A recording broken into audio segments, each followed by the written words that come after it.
بس ہو جائیں تو آپ نے یہ پڑھنا ہے. کیا پڑھنا ہے؟ ویڈیو کو اینڈ تک ضرور دیکھیے گا. بسم اللہ الرحمن الرحیم. السلام علیکم. میرا نام ڈاکٹر اسد محمود ہے. کبھی زندگی ہمیں ایسے مقام پر لا کھڑا کرتی ہے جہاں ہر طرف اندھیرا ہی اندھیرا محسوس ہوتا ہے. نہ کوئی امید کی کرن دکھائی دیتی ہے، نہ کوئی رستہ سمجھ میں آتا ہے. دل گھبرا جاتا ہے، آنکھوں میں نمی آ جاتی ہے اور انسان سوچتا ہے اب کس سے بات کی جائے. ایسے وقت میں انسان کو یاد آتا ہے کہ میرا ایک رب ہے جو سب سن سکتا ہے، جو ہر جگہ موجود ہے، جو دل کے راز بھی جانتا ہے اور آنکھوں کے آنسو بھی دیکھتا ہے. اور جب دل سے پکار نکلتی ہے تو وہ پکار سیدھا عرش تک جا پہنچتی ہے. یہی وہ راز ہے جو ہمیں حضرت یونس علیہ السلام کی کہانی سے ملتا ہے. قرآن پاک میں سورہ انبیاء میں آتا ہے کہ اگر حضرت یونس علیہ السلام مچھلی کے پیٹ میں اپنے رب کو یاد نہ کرتے تو قیامت تک وہیں رہ جاتے. ذرا سوچیں، مچھلی کا پیٹ، سمندر کی گہرائی اور رات کا اندھیرا، تینوں اندھیرے ایک ساتھ اور انسان بالکل اکیلا. لیکن اس اندھیرے میں ایک روشنی پیدا ہوئی، اور ایک دعا کی صورت میں جو آج بھی زندہ ہے اور سننے والے کے حالات بدل سکتی. اور یہ دعا تھی، لا الہ الا انت سبحانک انی کنت من الظالمین. اب اس ایک جملے میں اللہ کی کبریائی کا اقرار، اس کی پاکیزگی کا اعلان اور اپنی غلطی کا اعتراف تینوں شامل ہیں. اور یہ تینوں چیزیں ہیں جو بندے اور رب کے درمیان کی ساری دوری ختم کر دیتی ہے.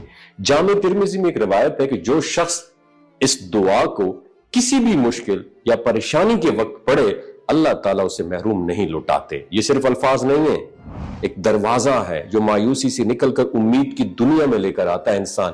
یہ دعا ہمیں سکھاتی ہے کہ جب ہم اپنی کمزوری تسلیم کر لیتے ہیں، جب ہم یہ مان لیتے ہیں کہ ہماری طاقت محدود ہے اور ہمارا رب ہی سب کچھ کر سکتا ہے، تو اس وقت اللہ کی مدد ایسی جگہوں سے آ جاتی ہے جہاں ہم نے کبھی زندگی میں سوچا بھی نہیں ہوتا. زندگی میں بہت سارے وقت ایسے آتے جب ہم مچھلی کی پیٹ کی طرح بند گلی میں سٹک ہو کے رہ جاتے ہیں. کوئی مسئلہ ہمیں جکڑ لیتا ہے، کوئی دل دکھا کر کھا جاتا ہے، یا کوئی خوف رات کی نیند چھین لیتا ہے. لیکن یہ دعا ایک چابی کی طرح ہے جو ہر تالے کو کھول دیتی ہے.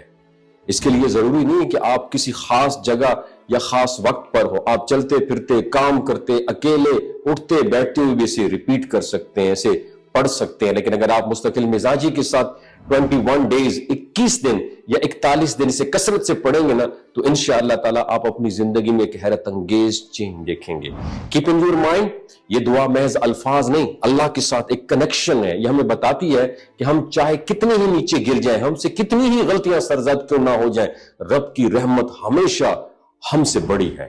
حضرت یونس علیہ السلام کی دعا نے سمندر کی گہرائیوں کو چیر ڈالا، مچھلی کے پیٹ کو ان کی قید نہ رہنے دیا. اور آج بھی یہ دعا کسی بھی بندے کو اس کے اندھیروں سے نکال سکتی ہے. شرط صرف یہ ہے کہ اسے پڑھتے وقت دل یقین سے بھر جائے کہ میرا رب سن رہا ہے، وہ دیکھ رہا ہے، وہ مجھ پر رحم کرے گا. اور اس کے دل میں ابھی کوئی بوجھ ہے، اگر آپ کے دل میں کوئی پریشانی ہے، تو لمحہ ضائع کیے بغیر میری آپ سے التجا ہے کہ اس دعا کو پڑھنا شروع کرتے. دن میں جتنی بار چاہیں، کتنی بار پڑھیں، لیکن پڑھتے وقت یہ محسوس کریں کہ آپ اللہ سے کنورسیشن کر رہے ہیں ڈائریکٹلی. آپ اپنے آپ کو اس کے سامنے پیش کر رہے ہیں اور اپنی کمزوریوں کا اعتراف کر رہے ہیں. یہی عاجزی، یہی سچائی وہ کنجی ہے میری